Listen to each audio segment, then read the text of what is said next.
ನಾನು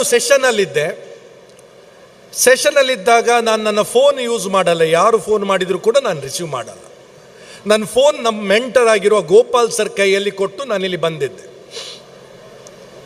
ಗೋಪಾಲ್ ಸರು ಅಲ್ಲಿ ಕೂತ್ಕೊಂಡಿದ್ರು, ಫೋನ್ ಅವರ ಹತ್ರ ಇತ್ತು. ನಾನು ಸೆಷನ್ ಮಾಡ್ತಾ ಇದ್ದೆ. ಸಡನ್ನಾಗಿ ಒಬ್ಬರು IPS ಆಫೀಸರ್ ನನಗೆ ಫೋನ್ ಮಾಡಿದರು. ನನ್ನ ಬೆಸ್ಟ್ ಫ್ರೆಂಡ್ ಅವರು. ಅವರ ಹೆಸರು ಡಾಕ್ಟರ್ ವೇದಮೂರ್ತಿ ಅಂತ. ಗೋಪಾಲ್ ಸರ್ ತೋರಿಸಿದರು, ಹೀಗೆ ವೇದಮೂರ್ತಿ ಸರ್ ಇದು ಫೋನ್ ಬರ್ತಾ ಇದೆ ಅಂತ. ನಾನು ಹೇಳಿದೆ ಇರಲಿ, ಮತ್ತೆ ಮಾತಾಡ್ತೇನೆ ಅಂತ.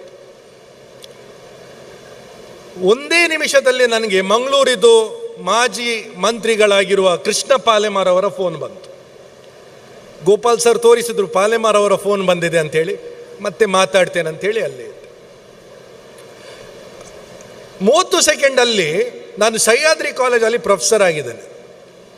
ನಮ್ಮ ಕಾಲೇಜಿದು ಅಧ್ಯಕ್ಷರು ಡಾಕ್ಟರ್ ಮಂಜುನಾಥ್ ಭಂಡಾರಿ ಅವರ ಫೋನ್ ಬಂತು. ಗೋಪಾಲ್ ಸರ್ ತೋರಿಸಿದ್ರು, ಫೋನ್ ಬಂದಿದೆ ಅಂತ, ಕೊಡಿ ಬಾಸ್, ಇದು ಫೋನ್ ಎಲ್ಲಿದ್ರು ಕೂಡ ನಾನು ತೆಗಿತೇನೆ ಅಂತ ಹೇಳಿ ಫೋನ್ ತೆಗೆದೆ. ಹಲೋ ಸರ್ ಅಂತ ಹೇಳಿದೆ. ಏನು ನನ್ನ ಫೋನ್ ರಿಸೀವ್ ಮಾಡಲ್ಲ ನೀನು ಅಂತ ಕೇಳಿದ್ರು. ಇಲ್ಲ ಸರ್, ನೀವೀಗ ಮಾಡಿದಷ್ಟೇ, ನಾನು ತೆಗ್ದೆ ಅಲ್ಲ ಫೋನು ಅಂತ ಹೇಳಿದೆ. ಆಗ ವಾಯ್ಸಲ್ಲೇ ಗೊತ್ತಾಯ್ತು ನನಗೆ, ಇದು ಮಂಜುನಾಥ್ ಭಂಡಾರಿ ಸರ್ ಅಲ್ಲ, ಇದು ವೇದಮೂರ್ತಿ ಸರ್ ಅಂತ. ಆಗ ನಾನು ಎಣಿಸ್ಕೊಂಡೆ, ಓ ಇವರೆಲ್ಲ ಎಲ್ಲಿಯೋ ಒಟ್ಟಿಗೆ ಕೂತ್ಕೊಂಡು ನನಗೆ ತೊಂದರೆ ಕೊಡ್ತಾ ಇದ್ದಾರೆ, ಕಾಲ್ ಮೇಲೆ ಕಾಲ್ ಮಾಡ್ತಾ ಇದ್ದಾರೆ. ಇಲ್ಲ, ಭಂಡಾರಿ ಸರ್ ಶಿವಮೊಗ್ಗದಲ್ಲಿದ್ದರು, ವೇದಮೂರ್ತಿ ಅವರು ರಾಯಚೂರಲ್ಲಿದ್ದರು, ಪಾಲೆಮಾರ್ ಸರ್ ಮಂಗಳೂರಲ್ಲಿದ್ದರು. ಒಂದು ಸಾಫ್ಟ್ವೇರ್ ಇದೆ, ಆ ಸಾಫ್ಟ್ವೇರ್ ಹೆಸರು ನಾನು ಹೇಳಲ್ಲ. ಆ ಸಾಫ್ಟ್ವೇರ್ ನಾನು ಯೂಸ್ ಮಾಡಿದರೆ ನನ್ನ ಫೋನಲ್ಲಿ, ನಾನು ಎಲ್ರಿಗೂ ನಿಮ್ಮ ಪ್ರಿನ್ಸಿಪಲ್ ಹೆಸರಿಂದ ಕಾಲ್ ಮಾಡಲಿಕ್ಕಾಗತ್ತೆ, ಮೆಸೇಜು ಮಾಡಲಿಕ್ಕಾಗತ್ತೆ.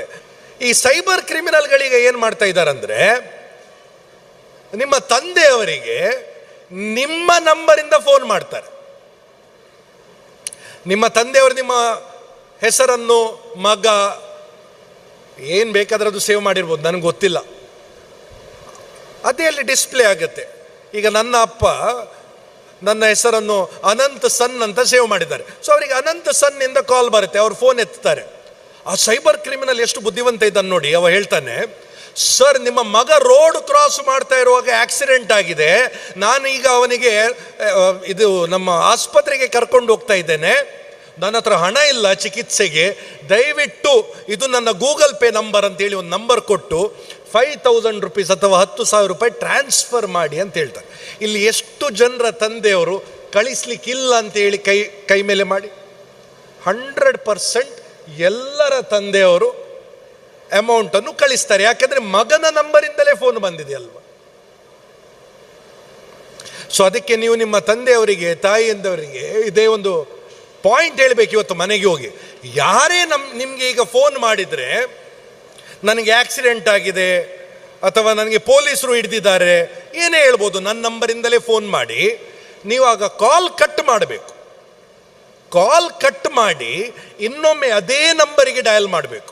ಅವರು ಎಲ್ಲಿಯಾದರೂ ಆ ಸಾಫ್ಟ್ವೇರ್ ಯೂಸ್ ಮಾಡಿ ಡಯಲ್ ಮಾಡಿದರೆ ಅದು ಅವರಿಗೆ ಹೋಗಲ್ಲ, ಆ್ಯಕ್ಚುಯಲ್ ನಂಬರಿಗೆ ಕಾಲ್ ಹೋಗುತ್ತೆ.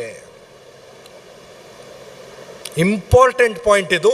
ಮಂಗಳೂರಲ್ಲಿ ಸಾಕಷ್ಟು ಜನರು ಈ ಸೈಬರ್ ಕ್ರೈಮಿಗೆ ಒಳಗಾಗಿದ್ದಾರೆ.